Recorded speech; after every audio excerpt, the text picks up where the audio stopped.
Hello, everyone. So I've been doing TOC for somewhere around 18 years, learning in my own business, which I used to have, which I sold in 2013.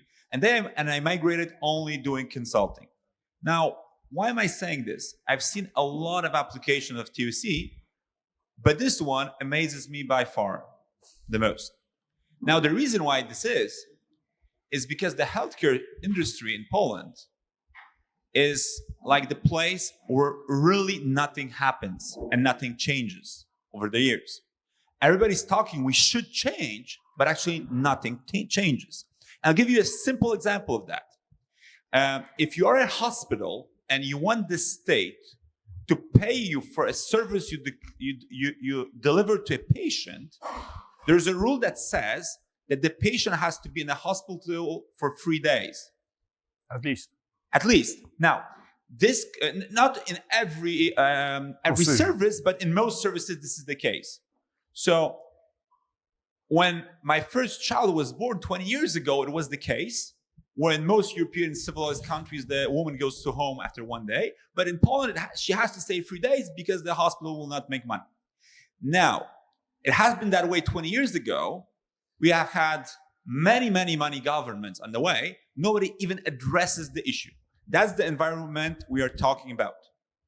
It doesn't not change. And these guys have changed a lot in this very constrained environment.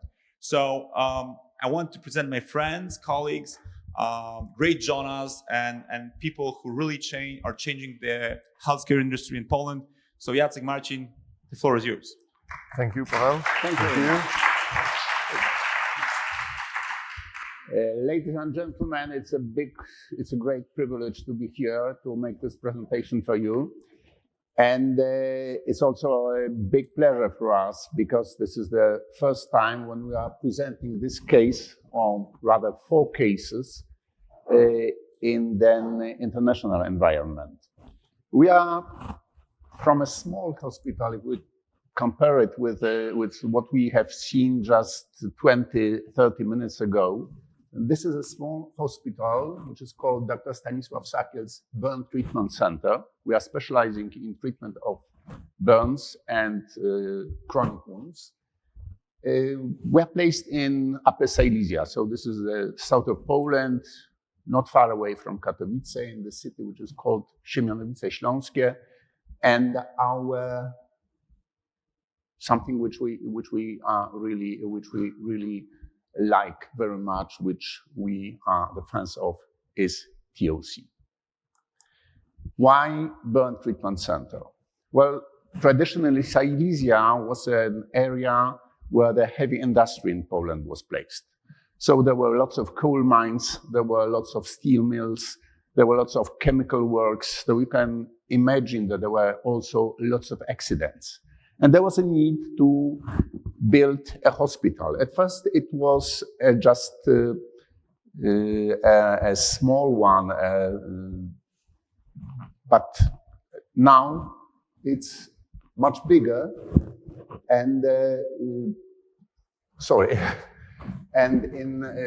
Still, we struggle to be even bigger because the need for more modernized base for burn treatment is very high. What we observed during the COVID pandemic was the lower incidence. So we thought maybe we will open to chronic wound management. But then again, this year showed us that the burn treatment is really needed because the number of accidents rise dramatically. Yes, and the burns incidents went up again. You must understand that the burns are not merely related to the treatment of the skin, because this is actually the trauma of the whole body, of the whole organism. And therefore, it requires a treatment of multi-organ trauma. We have at our disposal top-class medical and diagnostic equipment. Here you can see the HBO chamber, hyperbaric chamber. And here there is a top-class imaging device, which is SPECT-CT. We are also manufacturing various skin grafts, a variety of them. And here you can see then amniotic membrane. When the child is born, it's in a kind of the sac. This is the so-called amniotic sac. When the child is born, the sac is no longer needed. It's redundant. But it's also an excellent raw material for the wound dressing. So we are manufacturing biological wound dressings of various types. Some of them are made to order, so this is dedicated to a certain patient. Some of them are made to stock, and then can be kept up to 5 years and applied when they are needed. Okay, now how did the whole story begin? 8 years ago, I was asked to present a kind of different approach, different managerial approach in the hospital. And I suggested to start with lean.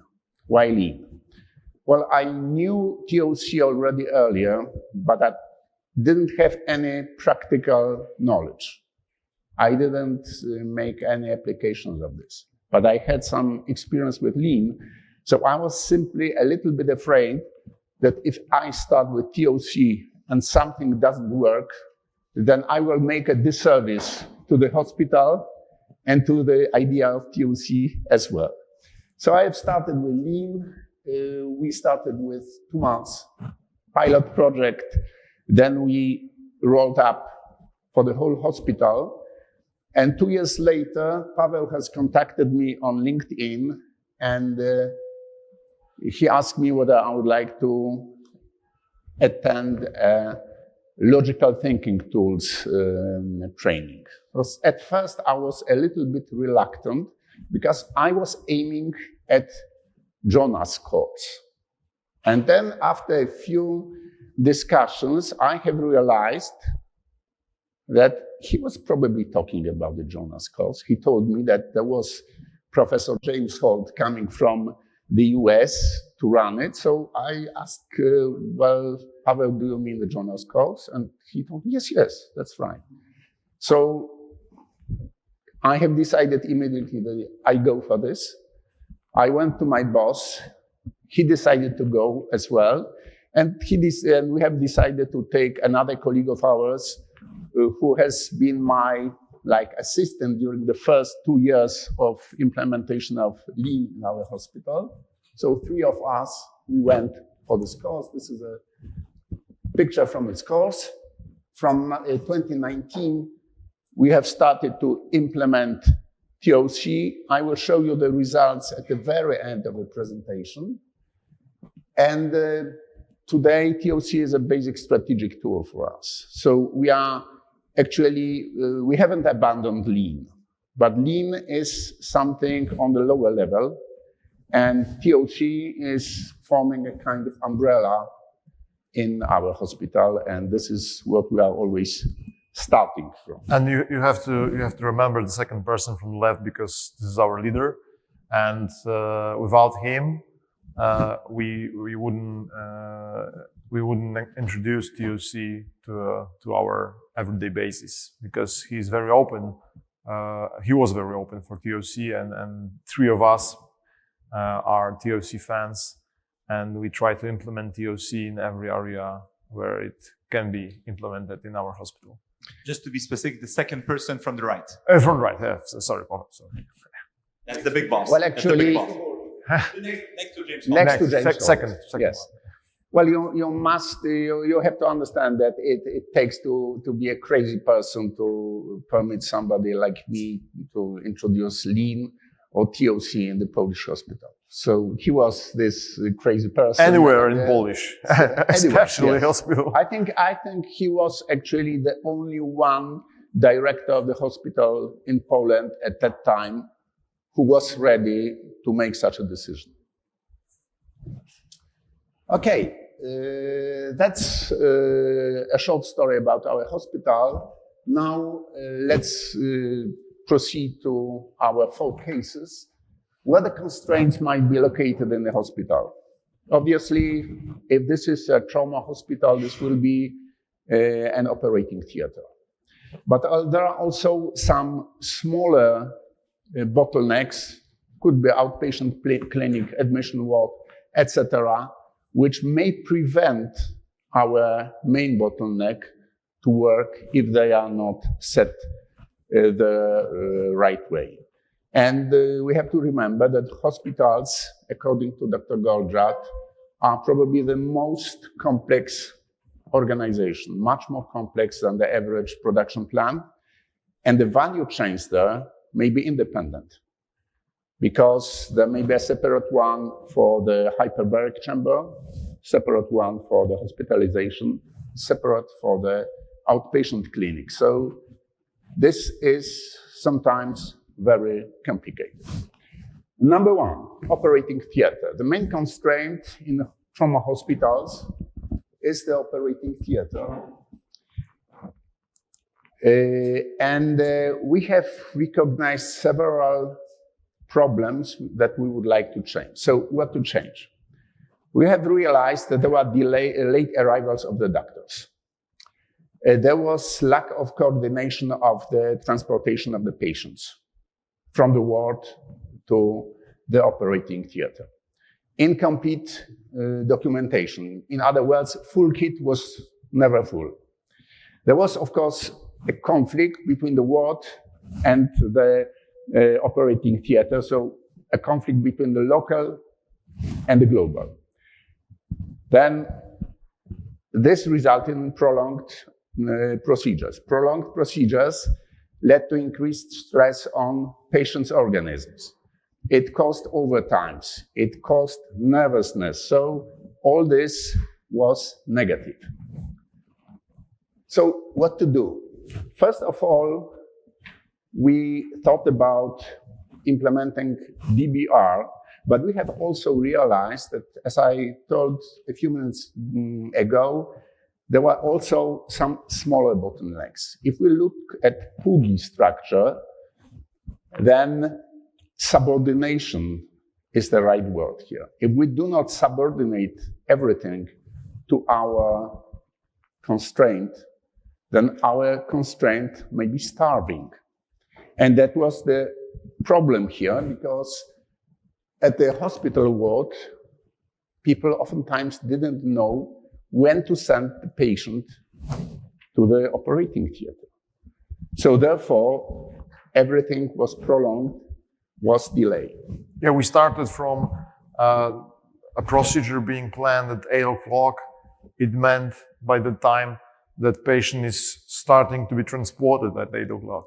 And now we have procedure planned to take place at 8 o'clock. It means that the surgeon is already there and is making his work done. So yeah, it's something like that. So what we wanted to achieve was to coordinate all the resources possible to establish a firm DBR mechanism, to fulfill all the formal requirements, which means to create really working full kit and to standardize all the activities. How did we do it? Well, in 2018 and in 2019, we actually attended 2 journal courses. And that was when we started to work on this very subject. So here you can see our historical attempts how to handle this. This is not the final solution, but this is what we were actually doing over those 2 years in order to solve this problem. We have, actually we have 2 types of patients.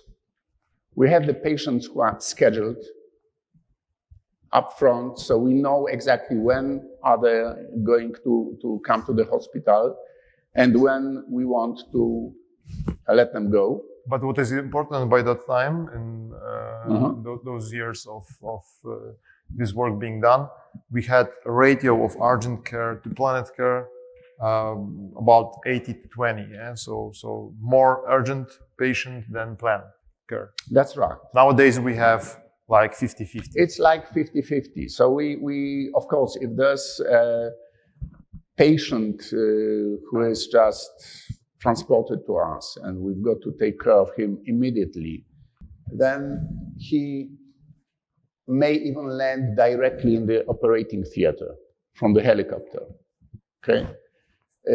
Obviously, formally, he will go through the admission room and hospital ward, but this is for purely administrative reasons, while we can do it this way. Anyway, we've got a rope we've got a buffer, a time buffer, which is like 1 week long. And we have also a smaller buffer of the patients who are already prepared for the procedures. Why that? For the because next day. more than 90% of our hospital ward patients are being the hospital stay consists of operations. So those are not hospitalizations which lack operation. There are almost always operation needed. So the rope needs to go to infirmary because we have to be sure that those patients who are hospitalized will attend to operation theater. Okay, so finalizing the first case, what did we achieve? We have shortened the time of the procedures end to end. We have eliminated the delays. Patients' transportation, which once took 20 to 25 minutes, now takes 10 minutes. We have the overall coordination, and the operating room, the operating theater is acting as a drum. We have less stress on the patients, less stress on the personnel, and faster discharges. And if we have faster discharges, then we also have the wider access to the other patients who can do it this way. So that's the case number one. Yeah, the now, case Marcin, number. the floor is yours. National Thanks. Program of Chronic Wounds. Okay, so National Program of Chronic Wound Therapy is the first time we did something locally and then implemented in a nationwide program. It happened because on some point there was a minister of healthcare in our country who believed in us and who gave us a green light to implementing this nationwide. Why chronic wound is a problem? It needs multidisciplinary approach to patient because we have etiology like diabetic foot, chronic venous diseases, and something like diabetes ulcers. And the main reason why this is a problem is a very large increase in lower limb amputation. In Poland, it is about 8.6 amputation per 10K patients. This number might not be high, but when you compare it to Italy, where there is 2.5 amputation per 10K patient and Sweden 3.4, we have much thing to do to lower this number down. So one question just to specify. Could you just explain to everyone what chronic wound means in your eyes? Because I think not... Chronic wound is a wound that doesn't heal by itself from about 2 weeks and more. Yeah. So if you happen to have a wound for 2 weeks long and longer, and it doesn't heal by itself, it means it's a chronic wound. So yeah, thank you, Pavel, because when you have this on an everyday basis, then you lose the vision that not necessarily everyone knows what you are speaking of.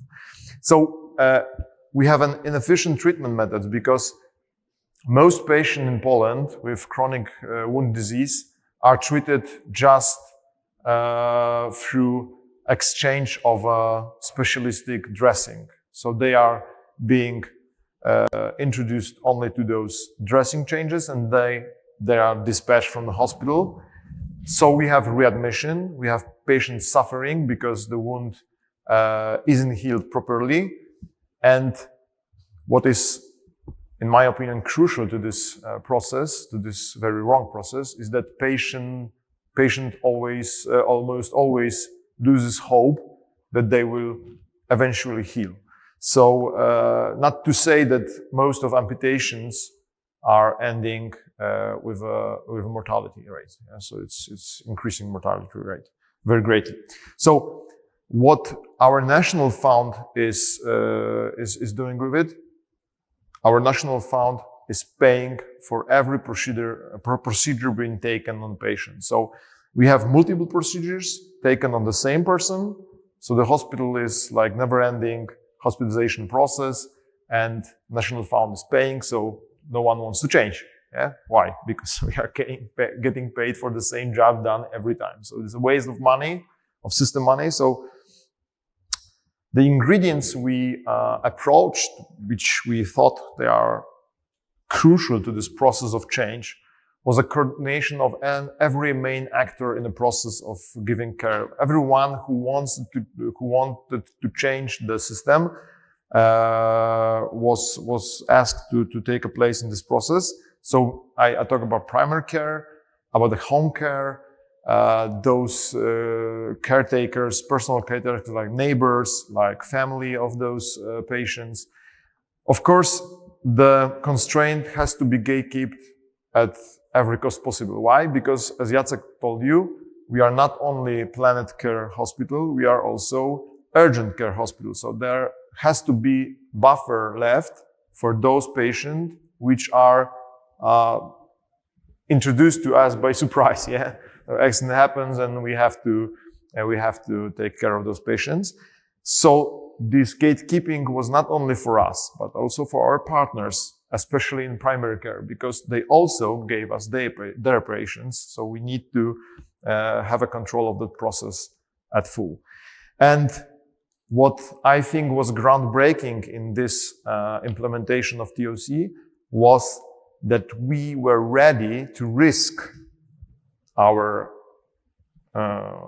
income by the quality. So we wanted to be paid more than others, but only when we gave a proper quality to care. So this quality was quantified, and it's 60% or more wound area healed, because not every patient can have like 100 area of wound healed.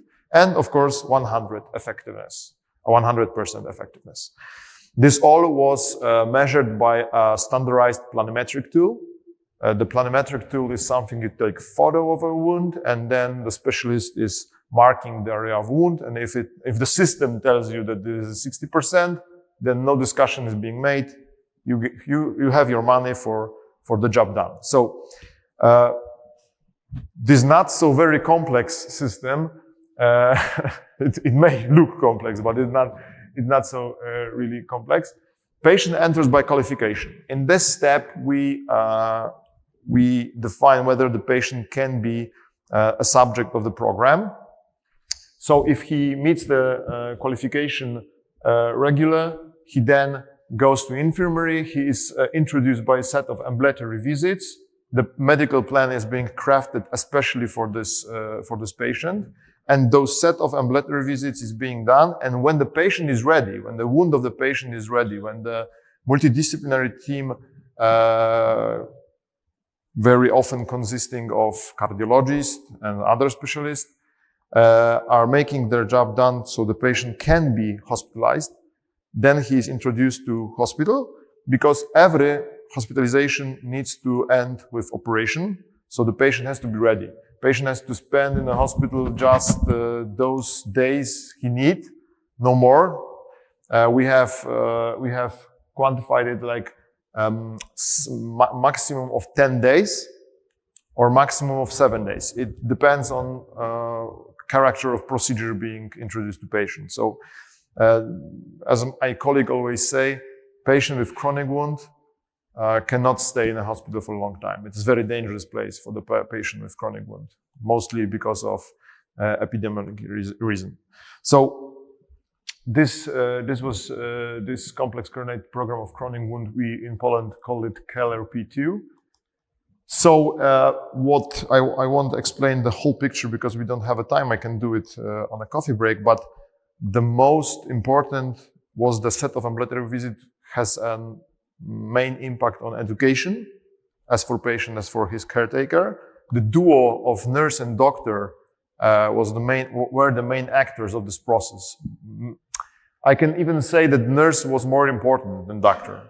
Okay, so because nurse visit was like is about 60 minutes long, and the doctor visit is about 20 minutes long. So you can imagine that nurse has more impact on the patient health state.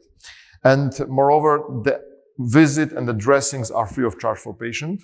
The patient doesn't need to pay any extra charge. And the home care is a very important step in this process. So we evaluate all the process. We are being paid only after 2 months of the last visit. Yeah, so we have to make sure that this wound is really healed, nothing opens in between. So we are being paid in a postponed way 2 months after the last visit. And this is basically some kind of a holistic approach to drum buffer rope management in a system-wide, because as you can see, the drum is now located somewhere between operation-based hospitalization and patient readiness. The rope is hung over to a set of ambulatory visits, and when the hospital isn't ready, because, I don't know, we have some urgent accident that we have to take care of first, so we have like 5-6 patients that are related to some kind of accident, then we can prolong those ambulatory visits just not to waste the result of healing. And then when the patient is ready and we are ready, we can have him back to hospital.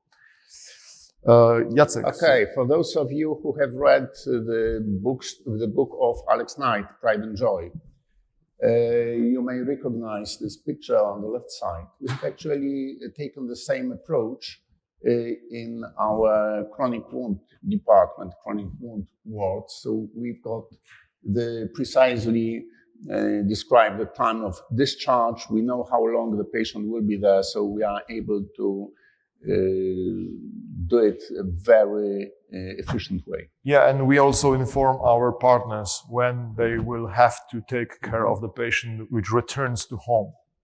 So one quick question. So you implemented this program for only chronic wound treatment across the nation? Yeah, we implemented this locally, and then we came to our Ministry of Healthcare and we told them that this is good, make it nationwide. And nowadays it is nationwide. So how many treatment centers? In all Poland, 4 centers, which so gives you implemented in 4 centers, 4 centers, including the performance-based payment. Yeah, including the performance-based payment, because what is our constraint in wider implementation of this is that, as I told you, in Poland we have this very pathological way of paying by procedure. Yeah, so you have to ensure that you have every tool needed to be paid. This is awesome. By quality defined.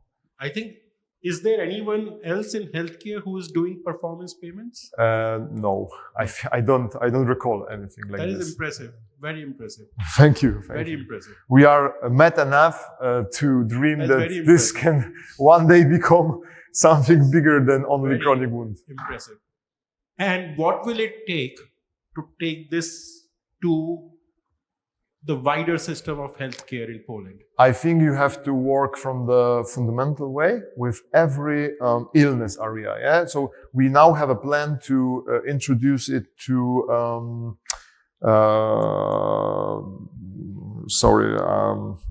osteoporotic. Yeah. I'm not a medical professional. Yeah, because we have our colleagues in a board town that specializes in this way, and they are very keen to introduce it to their area of interest. Yeah. In Poland, the healthcare system is how much is private, how much is public? Oh, it's about almost everything is public. The majority, the vast private majority is very little percentage of market. Is like, I don't know, maybe 30%, maybe 20%, no less, no more. Thank you. Thank you. Interesting. I was wondering, how do you get the buy-in to use TOC? One thing is, you talk about the minister. After you have a success story, it's easier to sell it, of course. But in the first hospital where you had to implement it, was the top leader involved or approving it or visionary enough to see the benefits? Or how did you sell it so you could actually do it? I think the main success factor point was not telling this is TOC. Sneak it in. We sneak every change in our hospital because, you know, we have this wrong thing in our education system that doctors believe they know everything the best. So you have to change everything aboard this doctor, and then he came one day to work and see, oh, everything changed. Okay, I will cope with this. So. Martin, I would like to add to this that what counts for our authorities is money. And this is one of the arguments, and I think that on the next slide, you may show how does it look like. So why the system need to be changed? Only in 2022, our Polish National Health Fund defrayed nearly 18 million euros in those procedures regarding chronic wound management. Yeah, so this is like hold the Poland in one picture. So there is no data collection standardized, but we can assume by those data we have gotten that over 854 hospitalizations were operation-based. So those can be qualified as good procedures, because they have operations, so the wound might be closed. All the rest, so about 12,000, were the procedures which was money thrown to the trash. It was complete waste of money because it was only expert dressing, change, and then disposal of patient. So patient health was wasted. Psychologically, it was very, very not very good for the patient because the wound hasn't been closed. So this was the data we gave to our Ministry of Health, and we showed him, look how much money you're wasting. So I think this was also some kind of reason they believed in us. So let's show you the number. We have been doing this for 2 years now. We have over 768 qualifications to the program. As you can see, we do many ambulatory visits. It's like 5-6 times per week for one patient. He needs to show to our infirmary.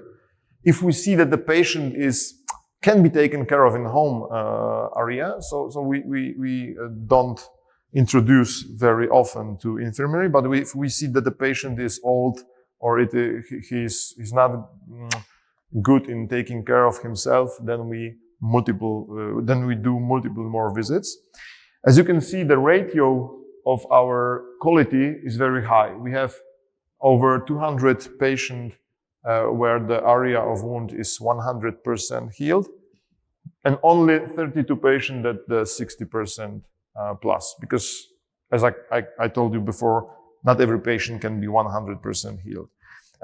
Unfortunately, we started during COVID, so many patients have died because, as you can know from your experiences, patients with chronic wounds are almost always like 60 plus age. So this was the main reason that COVID took those patients from us.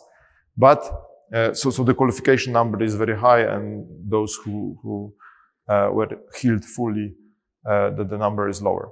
But how the process takes place in 3 to 4 months. So the medical plan is so long. Okay, so the little riddle, who paid more for one successfully healed patient? And this is data we show our nowadays Ministry of Health to embrace. Of course, we are on the left side. We pay system money. We pay about 9,000 for healing one patient successfully, and our national fund paying other hospital that are not quality based is paying more than 29,000 so you can for one see patient. How much money is wasted in the system if the approach is not right. This is a system which doesn't introduce our program, and this is our approach to this program. We pay this much of a system money to heal one patient, but we know there can be done more. Quite impressive, actually. Really nice solution. I love to see a DBR applied to the healthcare. I was thinking about it for a while. It's not an easy solution, so congrats. We have to be mad. All of us, we have to be mad and we have to shout that this is You guys going did to an awesome job.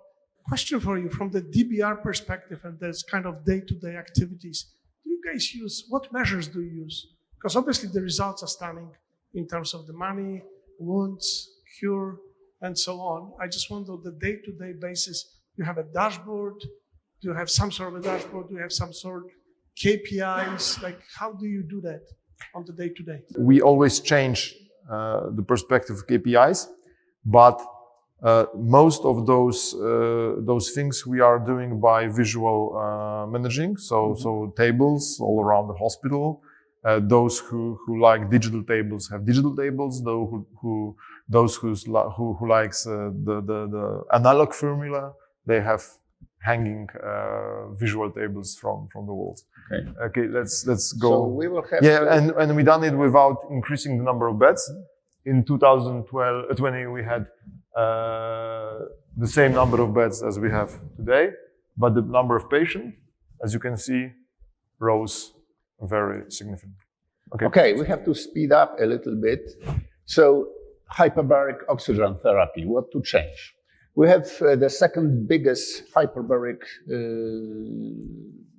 chamber in Poland, and it's very useful in treating the wounds, and it's also very useful in treating the people who are poisoned with carbon monoxide. So actually, we saw a few years ago, it was in 2018, the underutilization of the chamber. First of all, we thought it was external constraint, but the queues were that long that it was impossible. So we started to check what was going on. And we have realized the problem was our own policy. Our own policy, which did not help us in using the chamber to its full.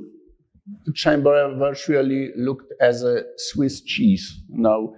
Some patients were sitting here and there, but it was not utilized totally. And it was the lose situation, because on one hand, it was a problem for the patients because they had to wait for a long time. On the other hand, it was a problem for the hospital because we couldn't fulfill our plans, which we submitted to the National Health Fund, and additional sessions meant additional costs. So what to do? The policy or lack of policy was a constraint. We had also the attendants. Attendants are the people who have to enter the chamber together with the patients to check whether everything is going right. And we had a limited number of them. So if there were too many sessions, because the sessions were so scattered, then the attendants couldn't take part in every one of them because they have to wait for like 24 hours after the previous session. So we had to take this into consideration. Currently, we have balanced supply and demand. In the future, probably insufficient number of attendants will become our main constraint. What to change to? What did we achieve? We have, in order to use the chamber to its full, we have changed those rules which were before. We have achieved shorter waiting times, and now the number of patients and costs are in line with the contract with the National Health Fund. We did it just using the simple visualization and creating two buffers. One buffer was the ambulatory buffer. So those are people with the referrals from the outside. The other one is the hospital buffer. And if we know that a patient will not attend the session, then we contact the person from the ambulatory buffer, and within 2 hours he's there. If the time is too short, we take a person from the hospital buffer. What were the results? We have shortened the waiting time we have reduced it from 24 weeks to 1 to 2 weeks. The chamber is not underutilized any longer. Average monthly throughput more than tripled in the period 2015-2024. You can see here from 155,000 euro to almost 500,000 euro per month. So that's it. Of course, we had some problems during the COVID pandemic. It went down due to obvious reasons, but afterwards it went up again. So therefore, we have the proof that our system is working well. Okay, Marcin, the last part. Yeah, the last one. Do we have a time still, or very quickly? Okay. So the public procurement in Poland, it is a really pain in the neck, not to say that the other part of body, because it is a great example of how bad multitasking can impact a hospital work, and it's also an example of how to fail successfully implementing a price key factor in a public area of market. So what to change? There are strict legal regulations. They can even every minor failure following those legal regulation in public procurement can lead to even to prohibition of public work. Yeah. So if you are bad in public procurement, you can even lose your job. So it is very matrix structured, multi-process thing, and to show you that on everyday basis, every employee who needs to work in public procurement is not very satisfied that he has to do it. And law tends to favorize suppliers instead of hospital. We have to obey many rules. Those on the other side don't have to obey those rules. And as I told you before, low price is a key factor. You either you give a low price as a key factor to choose the right offer, or you have to be really creative on how to make other factors being used in this process. So there is a hang wall of over 200 UDEs and paradigms being hung by people because we approach this problem with use of every employee who is engaged in public procurement. So they hang over 200 UDs and paradigms. What was really surprising, 70% of them were so universal that they led those people who hang this to the belief that those are core problems of whole company, not only public procurement. So it was some kind of a value added to our work. So some example of CRT branches refer to full kits not being met, to quality of work, low quality of work, which resulted in struggle to measure the finance plan, to forecast financial plans, and to be efficient that way, and also extra expenses, which in medicine are something very natural. So the other CRT branch regarding public procurement employees, they were so afraid of bad legal outcome of the failed process that very often they did work in the extra work which was reserved for those people which were in charge of this work. Yeah, so they were so afraid that they did that for them. So bad multitasking, overdues, not meeting times which were needed to deploy those papers and go with the process. Those were other CRT, negative CRT branch. So what to change for? Over 200 changed UDs to the future we wanted to meet. Also, those people identified future UDs because we needed this change to make happen. So we need to make sure that no harm is being done in the process of change. In other words, they were foreseeing the negative branches for the future. Okay? And we are addressing what we have to prevent. Yeah, and how to address them. So we thought the CPM was the best fit tool to the process, and so we thought we need to We need to give basic knowledge to every employee possible. So what we did this year, because this is new implementation, we trained over 100 employees. We have only 300 employees.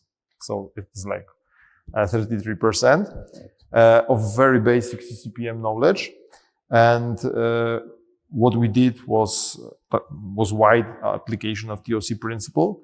So we identified milestones, we identified full kits, we defined tool sets, crystal regulations, and in this kind of a set of workshop, we re-engineered the process as a whole. What was the results? This is fresh implementation, so we will be happy to share those experiences next year, but we already have some positive outcomes. On the coffee break, I will tell more about it. So, Pavel, now you. Floor is yours. So, what I wanted to just summarize, you can do it for me. It's only one side. So, I wanted to say what are the key factors why they succeeded in my eyes, and what is the real change. One is the leader, which is Marius. That was the guy next to James Holt on the photo, which is incredible because he's in a state-owned hospital where if he does one step just beyond the border, he gets fired tomorrow. And he gets replaced the next day. So, it's balancing on the line, really. Great guy, huge leadership. Number one. Number two, Jacek had the audacity to start the change, and that was the key factor. Although now, he has, a great team. Now we have a team. So, but he was the guy that started it all. Number three, they all came to basic TOC training with me, like a lot of people. And also they have a very good team of, I think, 8 Jonas within the company, which were trained over the years. So, and some of them made it a couple of times. So really it's a team that's leading from inside with a strong belief. And they have the great eagerness to challenge the paradigms. And I want to go to the next slide if I can.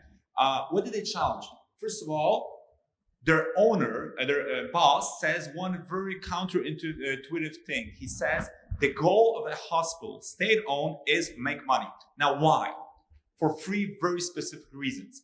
Number one, I want to hire and keep the best people.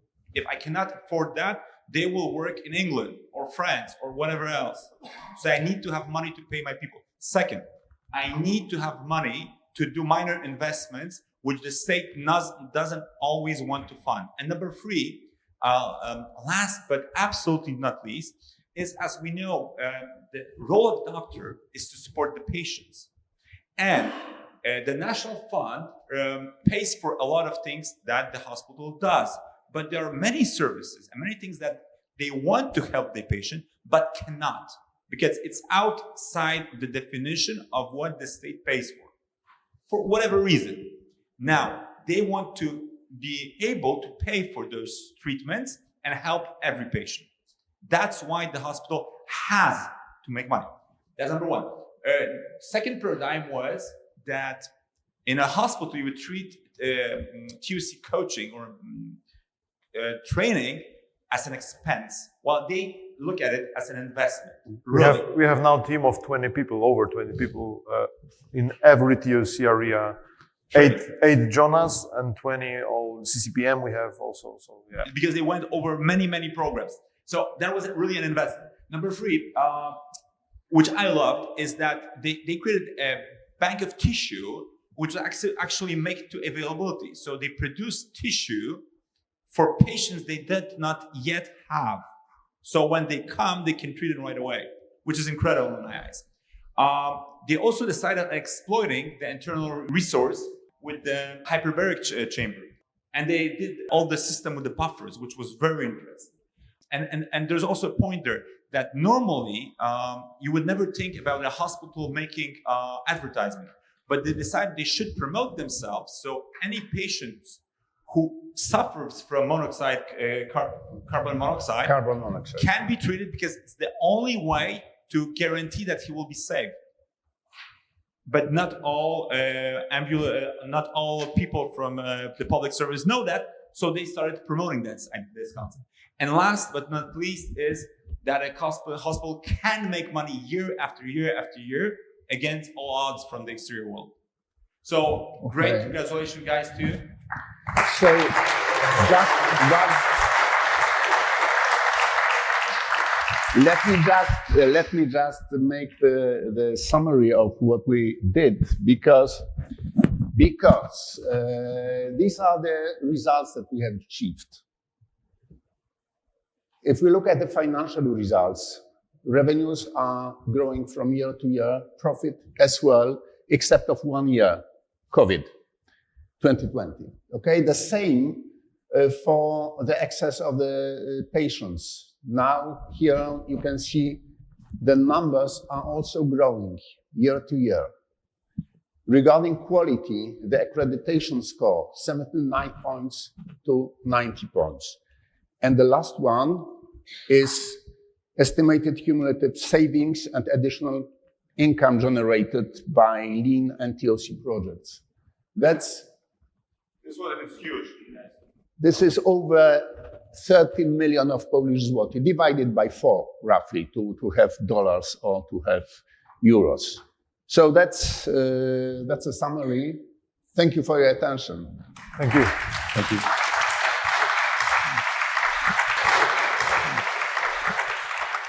Thank you very much, all.